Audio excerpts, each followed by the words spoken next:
सो hi everyone. क्या आपने कभी ज्वेलरी पहनी है? हो सकता है आप में से बहुत लोगों ने देखी हो, किसी ने पहनी हो, किसी ने नहीं पहनी हो सकता है आप में से बहुत लोग ज्वेलरी को ऐसे सोचते हो कि ये फीमेल्स का सेक्शन है, हम इसको नहीं मानते, या कुछ लोगों ने इसे पहना हो, नहीं पहना हो। लेकिन ज्वेलरी को आप क्या समझते हैं? क्या ये सिर्फ एक गोल्ड का टुकड़ा है, या ये इमोशन है, यादें हैं? तो मेरी नज़र में ज्वेलरी एक इमोशन है। ज्वेलरी को एक गले का हार बनाने के लिए कितने लोगों की, कितने समय की मेहनत, कितना संघर्ष लगता है, आज मैं आपको बताता हूँ। मैं इस ज्वेलरी के व्यवसाय से जुड़ा हूँ, तो मैं आपको बताता हूँ कि ज्वेलरी सिर्फ एक गहना नहीं है, ये एक इमोशन है, एक एहसास है, कहानी है। कहानी एक माँ की, जो अपनी जीवन भर की कमाई, अपनी जीवन भर की संजोई हुई पूंजी को अपनी बेटी को देती है। कहानी एक पिता की, जो एक पिता अपने जीवन भर की मेहनत की इकट्ठी करी हुई विरासत को अपनी बेटी को गहने के रूप में देता है। कहानी एक लड़के की, जो अपनी प्रेमिका को देता है अपने प्यार के इजहार के रूप में। कहानी ये किसी की भी हो सकती है, एक दोस्त की, एक रिश्तेदार की। तो ज्वेलरी सिर्फ एक, क्या अगर वो इंसान आपको एक मेटल का टुकड़ा दे तो क्या वो भावना जुड़ेगी? लेकिन जब वो एक जेवर के रूप में आती है, कैसे वो भावना चेंज हो जाती है, उसके पीछे होती है बहुत से लोगों की कहानी। तो मैं ये बोलना चाहता हूँ कि जेवर सिर्फ एक हार का जरिया नहीं है, वो आपकी कहानी को दर्शाता है। इसी से वो आपके गले का हार बनता है। तो मैं सत्यम हूँ, मैं एक ज्वेलर हूँ। मैं इमोशंस के साथ ज्वेलरी बनाता हूँ। मुझे नेशनल अवार्ड मिला है अपनी ज्वेलरी की क्राफ्टमैनशिप के ऊपर। मेरी कहानी क्या है, आगे आएगी। Thank you.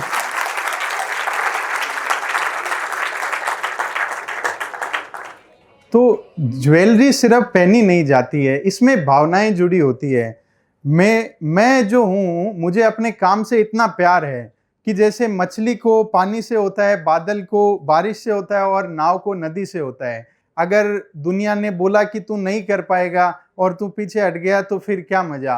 दुनिया को बोलने दो कि हाँ तुम नहीं कर पाओगे, और फिर आप कीजिए, तब जो मजा आएगा ना, लोगों का चेहरा देख के, उसमें असली मजा है। ये जो मैंने अवार्ड जीता है, ये नेशनल ज्वेलरी का अवार्ड है, जिसमें पूरे इंडिया के ज्वेलर्स पार्ट लेते हैं और अपनी शानदार से शानदार ज्वेलरी का प्रदर्शन करके दिखाते हैं कि वो कितनी सुंदर बना सकते हैं। मैं एक गांव से आया छोटा लड़का, न मैंने ज्वेलरी डिजाइनिंग का कोई कोर्स किया, न कुछ और। मैं बचपन से ये देख के बड़ा हुआ हूँ, लेकिन मेरे को बचपन से आर्ट का शौक था, तो इसलिए मैं इस चीज में था। तो ये जो अवार्ड मिला, मेरी पहली बार का जिंदगी में पहला अवार्ड है। मुझे कभी स्कूल में कोई अवार्ड नहीं मिला, मुझे कभी लाइफ में किसी ने अवार्ड नहीं दिया, मतलब और स्टेज पे भी आज मैं पहली बार खड़ा हूँ। तो ये चीजें मैं पहली बार कर रहा हूँ। तो जैसे सब लोगों ने बोला कि मैं भी बहुत ज्यादा शाई था बचपन में, लोग क्या सोचेंगे ये सोच के बड़ा डर लगता था, हाथ पैर कांपते थे कि स्टेज पे गया, बोली नहीं आई तो क्या होगा, कुछ बोल नहीं पाया तो क्या होगा। तो ये सब चीजें सोच के कभी ट्राई नहीं किया। लेकिन जब जीवन में आगे बढ़ा, तो एक कविता मेरे नजर में आई, और इस कविता ने मेरा थोड़ा जीवन बदलने की कोशिश की। और कविता ये है कि नन्ही चींटी जब दाना लेकर चलती है, चढ़ती दीवारों पर 100 बार फिसलती है। मन का विश्वास रगों में साहस भरता है, और चढ़कर गिरना, गिरकर चढ़ना न अखरता है। आखिर उसकी मेहनत बेकार नहीं होती, और कोशिश करने वालों की हार नहीं होती।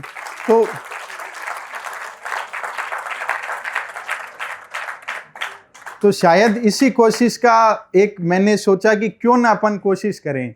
ये एक सोचने के लिए मैंने एक अभी रिसेंटली एक पॉडकास्ट देखा, तो राज शमानी का पॉडकास्ट था, उसमें वो बोल रहे थे, इंडिया मार्ट के ओनर थे। उन्होंने बोला कि मैंने जिंदगी में जितने लिस्ट लिए हैं ना, उसके पीछे ये एक लाइन है।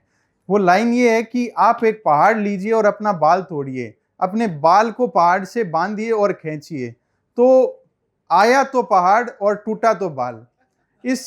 इस कहानी का बहुत गहरा अर्थ है। मतलब आप जीवन में रिस्क लेने से डरते हैं क्योंकि आप ये सोचते हैं कि क्या होगा। तो आप ये सोचिए ज्यादा से ज्यादा क्या होगा। ज्यादा से ज्यादा अगर आपने पहाड़ को खींचा, तो अगर बाल टूटा तो टूट गया, उसकी कोई वैल्यू नहीं है, लेकिन अगर आ गया तो वो पहाड़ होगा। तो वो जो चीज है ना पहाड़ को लाने की, वो कोशिश मैंने की उस स्टोरी को सुन के। तो वाकई में मैंने पहली बार उसको, पहले अटेम्प्ट में मुझे नेशनल अवार्ड मिला अपनी ज्वेलरी के फील्ड में। तो हो सकता है मेरे परिवार में, खानदान ने शायद किसी ने अटेम्प्ट किया नहीं हो सकता है कुछ लोग ज्यादा जानते हो, पर पहली बार ट्राई किया और पहली बार में मिला, जिसमें दिल्ली, मुंबई, चेन्नई सब जगह के ज्वेलर आए थे। लेकिन कोशिश अगर मैंने की तो शायद उसका मौका मिला।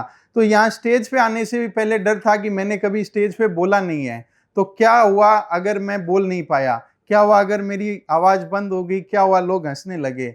लेकिन फिर वही बात कि क्या होगा, लोग बेइज्जती करेंगे, हम अपने घर वो अपने घर, इससे ज्यादा कुछ नहीं होना। तो मैंने फिर दूसरे अटेम्प्ट किया और दोबारा मुझे नेशनल अवार्ड मिला यही ज्वेलरी का। लगातार 2 साल से मुझे नेशनल अवार्ड मिल रहा है, अभी तीसरा साल अभी जुलाई में आएगा, तो उसका भी प्रयास करेंगे। तो मेरा मानना यह है कि हर गहने के पीछे एक कहानी होती है। कहानी क्या है कि माँ बाप की, आपकी विरासत की, प्रेम की, लोगों की। आप जो गहना पहनते हैं ना, उसको ये सिर्फ एक गले का हार समझ के आप अलमारी में, तिजोरी में रख देते हैं, लेकिन आप कभी ये सोचा है कि वो गहना बनाने वाले लोग कौन हैं, वो कहाँ से आते हैं, कैसे उन्होंने आपका गहना बनाया होगा। तो आपको बताऊं कि आपका जो जितना सुंदर से सुंदर बनाने वाला गहना है, जो चाहे आज अंबानी पहने हो, कोई राजा महाराजा पहन रहा हो, ज्यादातर वो वर्ग बना रहा है जो पढ़ा लिखा नहीं है। तो हम लोग पढ़े लिखे जो नहीं है उस वर्ग को नीचा समझते हैं कि तेरे को इंग्लिश बोलनी नहीं आती, तेरे को ये नहीं आता, तो तू नीचा है। लेकिन जितनी महंगी ज्वेलरी बनती है सब उस इलिटरेट कारीगर के द्वारा बनाई जा रही है। तो कहने का मतलब ये है कि उसकी भी कहानी आपको सुननी चाहिए कि कैसे वो इस स्टेज में आता है। तो ज्वेलरी का जो बिजनेस है ना, इसमें 12-13 साल के छोटे छोटे लड़के जो होते हैं उनको गांवों से लाया जाता है। वो गांव में किसी के नीचे एक ही मकान में, छोटे से कमरे में 4-4, 5-5 लोग रहते हैं, वहां पर वहीं खाना खाते हैं, वहीं पे सोते हैं। अपनी आपकी हमारी लाइफ बहुत आसान है। लोगों की हम देखते हैं तो इतने महंगे प्रोफेशन से जुड़े हुए जो लोग हैं, उनके अगर आप कमरे देखें, उनके रहने का तरीका देखें तो बहुत मुश्किल है। कारण क्या होता है, ग्राहक बोलता है कि आपका मेकिंग बहुत है। अब ज्वेलर तो अपना धंधा कर रहा है तो वो कमाएगा, कारीगर को कम मिलेगा। तो वो जो कारीगर है जिसने अपनी जान दी है, जिसने अपना जुनून उसमें लगाया है, उस कारीगर की कहानी कोई जानता नहीं है। तो आपका जो गहना बना है ना, उसको बनाने के लिए बहुत से ऐसे लोगों का हाथ लगा है जिनको समाज में देख के आप लोग पसंद भी नहीं करेंगे, लेकिन जब वो ज्वेलरी आपके गले में आएगी तो आप समझेंगे कि मैं कोई बहुत बड़ी महारानी हो गई। या आप नॉर्मल साड़ी में जा रहे हैं, आपको सब उसमें मजा नहीं आएगा, लेकिन आपने जैसे ही ज्वेलरी पहनी आपका कॉन्फिडेंस डबल हो जाएगा। पर वो बनाने वाले कौन है? वो बनाने वाले ये लोग हैं। एक गोल्ड का टुकड़ा है, लेकिन इसकी इतनी कहानियां होती है। वो 10-10 लोगों के पास जाता है। वो जितना लग्जरी है उसके पीछे की स्टोरी भी इतनी कठिन है।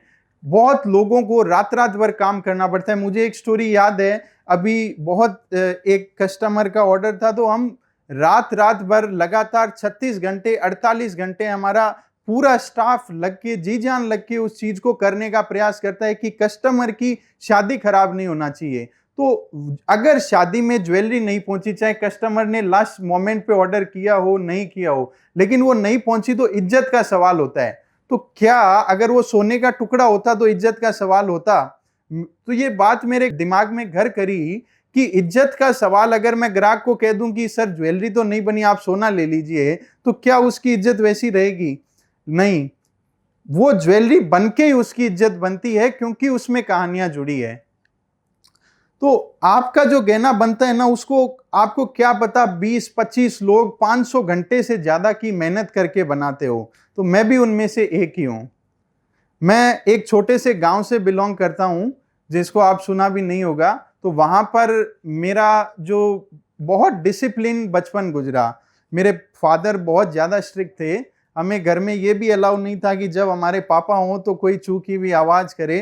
अगर हम कोई स्विच बंद करते हैं तो हमारे पापा कहते ऐसे नहीं करना, ऐसे करना है, स्विच की भी आवाज़ नहीं होनी चाहिए। इतना स्ट्रिक्ट हमारी अपब्रिंगिंग थी कि हम सोचते थे कि बचपन में पिताजी को कोई भी तरीके की बौखलाहट नहीं हो उनको, तो उनकी हर बात घर में मानी जाती थी। तो हमारा 5 बजे का सुबह का रूटीन होता, 5 बजे हमें उठाया जाता, दौड़ने के लिए ले जाते, व्यायाम करते, फिर भजन कीर्तन गीता जी करते। लेकिन ये सब करते हुए मेरे एक अंदर हिडन पैशन था ड्राइंग का, कि मैं डिजाइनिंग करूं, कुछ ऐसा करूं। अब पापा को तो ये चीजें पसंद नहीं थी कि भाई जो स्ट्रक्चर चला आ रहा है आप उससे चलो ना, आप क्यों अलग करना चाह रहे हो, हमारी ज्वेलरी बनाने का धंधा, आप बनाओ ज्वेलरी, ये बनाना सीखो। तो मैंने उनको अपोज नहीं किया और हमारी करने की हिम्मत भी नहीं थी। तो उनको वो हमारा सुबह ऐसा नियम था कि हम सुबह 5 बजे उठ से 5 से 8 बजे हम क्लास में मतलब व्यायाम वगैरह सत्संग कीर्तन करके 9 साढ़े 9 बजे स्कूल जाते, स्कूल से 4 बजे हम वापस घर आते। तो आधा घंटा हमें मिलता अपने खेल के लिए, वो खेल के हम वापस फैक्ट्री जाते। फैक्ट्री में वापस पापा ये कहते कि तुम्हें पढ़ाई करनी है नहीं करनी है यहीं करो, बाहर की घूमना नहीं है, इधर उधर जाना नहीं है। तो हमने कहा ठीक है, हम वहीं पे कारीगरों को देखते, पढ़ाई करते, ऐसे ही हमारा दिन गुजर जाता। तो ऐसे करते करते मेरा ये था कि अब आपके अंदर जो बात है वो आप ट्राई करो, चाहे आपके परिवार या वो कोई भी एग्जाम्पल हो सकता है, किसी के माँ बाप सपोर्ट करते हैं, किसी की दुनिया करती है, किसी का हो सकता है कोई नहीं करे। तो मैंने किसी को एक्सप्रेस नहीं किया, पर मैं छुप छुप के थोड़ी ड्राइंग डिजाइनिंग करता। रात को कोई भगवान की तस्वीर दिखी, पर ड्राइंग के लिए, तो ड्राइंग के लिए वो ड्राइंग करते, तो थोड़ा ज्वेलरी डिजाइनिंग का हो गया। अब मैंने पापा को जब बड़ा हुआ बोला कि मेरे को ज्वेलरी डिजाइनिंग करनी है, तो उन्होंने मना किया कि नहीं, तुम ये जो भी सीखना है यहीं सीखो, मैं बाहर नहीं जाने दूंगा। तो मैंने कहा ठीक है। तो वो फिर हमारी हिम्मत नहीं थी बोलने की, तो हम कुछ कर नहीं पाए। तो छुप छुप के ये ज्वेलरी डिजाइनिंग का शौक था जो मैं बचपन से अपने अंदर कर रहा था। तो ये करते करते क्या बहुत समय बीता, फिर कुछ समय ऐसा आया कि हम अपने काम में ट्रेंड हो गए।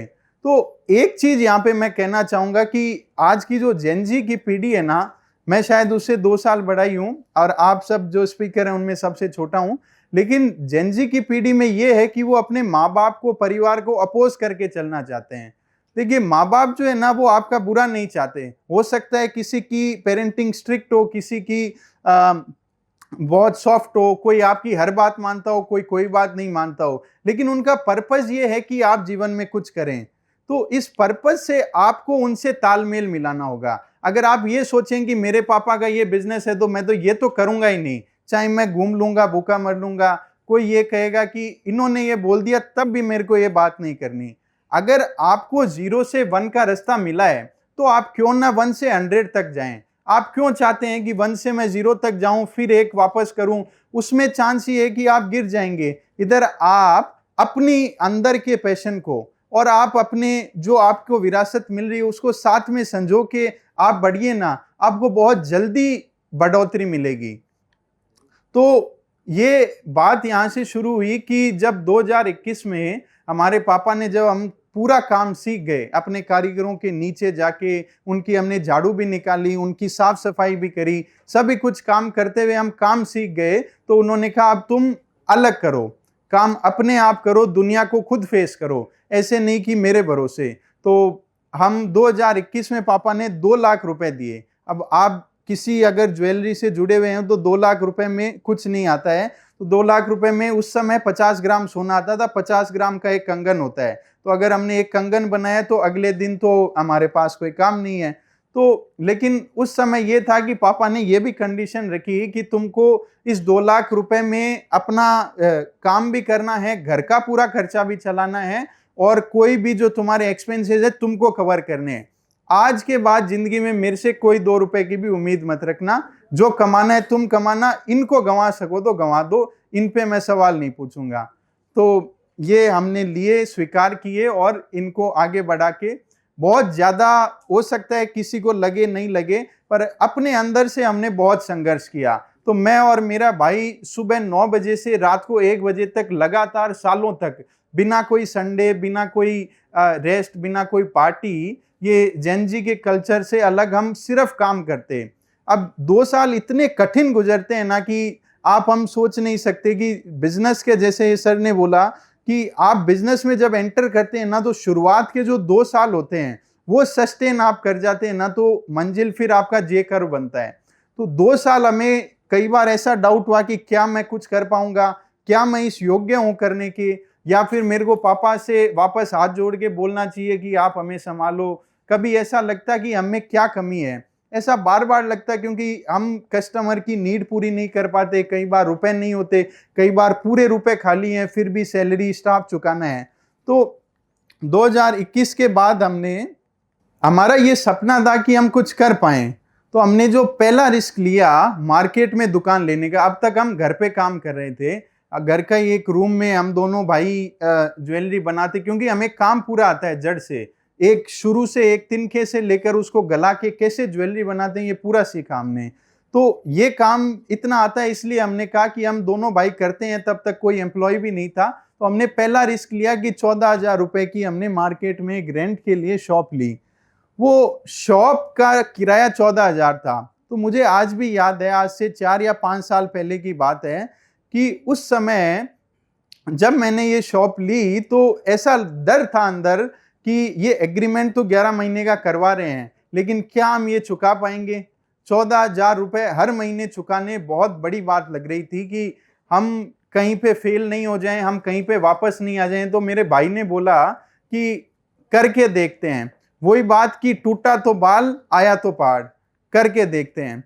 हम गए वहां पे करने, तो मार्केट में हमने पहला जो लिया 14,000 रुपए के रेंट का ऑफिस लिया, 40-50 हजार उसके रिनोवेशन में लगाए और उसको तैयार किया।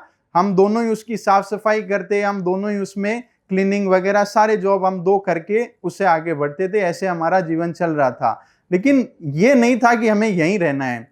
तो हम जो मौका मिला, मैं इतनी खास बात ये कह सकता हूं, लोग कहेंगे अपनी तारीफ करते हैं, पर मुझको ये खास बात लगती है कि जब भी अपॉर्चुनिटी आती है, तो मेरे पास समय हो नहीं हो, मुझे पता हो कि मैं कर पाऊंगा नहीं कर पाऊंगा, पर मैं कर लेता हूं। मैं हाँ भर लेता हूं, करेंगे, कैसे होगा देखा जाएगा। जैसे ये अपॉर्चुनिटी आई कि मुझे पता था कि मैं यहाँ पे शेक करूंगा, लेकिन मैंने कहा करके देखते हैं क्या होगा।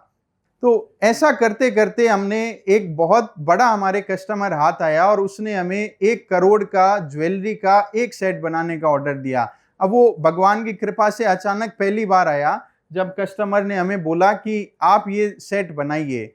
तो वो कॉन्फिडेंस उसने दिखाया, लेकिन हमने बना के दिया। और मजे की बात क्या कि हमारे पास कोई फंड्स नहीं थे, कुछ नहीं था, कस्टमर ने एडवांस दिए उसे बनाने के। तो जब कस्टमर के पास बन के गया, उसका इवेंट क्लियर हुआ, तो उसने बोला कि तू ज्वेलरी अच्छी बनाता है, तेरे अंदर आगे क्यों ना मैं ही तेरा इन्वेस्टर बन जाऊं। तो चला के उन्होंने ऑफर किया और हमारे पास रुपए नहीं थे। 2 साल तक हमने जैसे तैसे दिन निकाले हैं, जैसे तैसे किराया भरा, जैसे तैसे स्टाफ की सैलरी, लेकिन कस्टमर ने खुद अप्रोच किया कि अब मैं तेरा इन्वेस्टर बनता हूं, तू कर। तो आज हमारी वो 200 स्क्वायर फीट से आज 7,000 स्क्वायर फीट का हमने शोरूम खोला है, जिसमें हमारे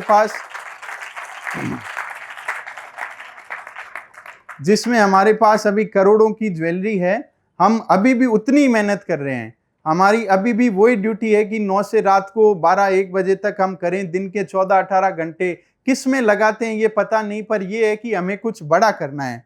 हमारी आज 50 से ज्यादा लोगों की टीम है, इतने लोगों का हम परिवार पाल रहे हैं और वो हम पे डिपेंड है, मंदी तेजी हर चीज को भुगतते हुए। तो सिर्फ एक चीज जो ये लगती है, इसका कारण है डिसिप्लिन। तो बचपन में हमें बहुत बुरा लगा, पेरेंटिंग के तरीके अलग होते हैं, लेकिन वो डिसिप्लिन बचपन से आया कि अपने को बैठना है तो बैठना है। अगर हम सुबह 9 बजे आए तो रात को ही दिखेंगे। तो हमारा जीवन कुछ सालों तक ऐसा था कि सुबह का सूरज देखते और रात का चंद्रमा, बीच का हमने कभी देखा ही नहीं बहुत सालों तक। तो ये डिसिप्लिन, पेशेंस और कंसिस्टेंसी से आज शायद मैं यहाँ खड़ा हूँ। तो आप सब मुझसे ज्यादा जानते हैं, पर मैं यही कहूंगा कि हमेशा सीखते रहिए। मैंने जो ज्वेलरी बनाने का हुनर सीखा था, वो मेरे साथ में अपने पैशन के जोड़ा, तो शायद मुझे अवार्ड मिला पहली बार में, जो मेरे लिए अनइमेजिनेबल था। और मैं ये सोच के गया था कि मेरे को मिलेगा ही नहीं। मैं तो बैठा था और जैसे ही नाम अनाउंस हुआ, मैं इतने शौक में आ गया, मैंने बोला कि ये तो अनबिलीवेबल है। तो ये डॉट्स कनेक्ट होते हैं। ये मेरी योग्यता नहीं है, ये आप जब थोड़ी थोड़ी चीजें सीखते जाते हैं ना, तो कौन सा डॉट कहाँ से कनेक्ट होके क्या चीज बना दे आपको पता नहीं। तो आपको जो उल्टी सीधी टेढ़ी मेढ़ी चीज सीखने को मिले आप सीखिए, सीखने से आप उसको कर पाएंगे और आप कुछ बड़ा बना पाएंगे। तो अगर आप अगली बार ज्वेलरी पहनो तो उसका खाली वेट मत देखो, आप सोचिए कि कितने लोगों की उससे कहानी जुड़ी है। मेरी कहानी मैंने बताई, लेकिन ऐसे बहुत से लोगों की कहानी उसमें है। ज्वेलरी एक प्यार है, ज्वेलरी यादें हैं। तो आप फियरलेस रहिए, पेशेंस रखिए, सीखते रहिए। और एक बात आखिर में मैं कहना चाहूंगा कि हम जब किसी भी चीज में लगते हैं ना, तो बहुत समय तक कुछ नहीं होता है। अपने को ये लगता है कि अरे कुछ हो ही नहीं रहा है, क्या मैं सही कर रहा हूं गलत कर रहा हूं। पर ये अचानक से जे करवाता है कि 2-3 साल तक आपको लगेगा कुछ नहीं हो रहा है, लेकिन आप अचानक से इतने बड़े बन जाओगे कि आज हमारे किसी रिश्तेदार ने, परिवार ने, किसी समाज ने कल्पना ही नहीं की होगी कि ये लड़का कुछ कर पाएगा, और हमने किया और अभी भी हम कर रहे हैं। हमारा मकसद है कि दुनिया का सबसे बड़ा ज्वेलर बनना है। अब मैं सोच ही रहा हूं कि मैं बनूंगा नहीं बनूंगा, लेकिन मैं पहाड़ को बाल से खींच रहा हूं, गिरा तो क्या होगा। तो एक दिन सब कुछ हो जाता है। Thank you very much.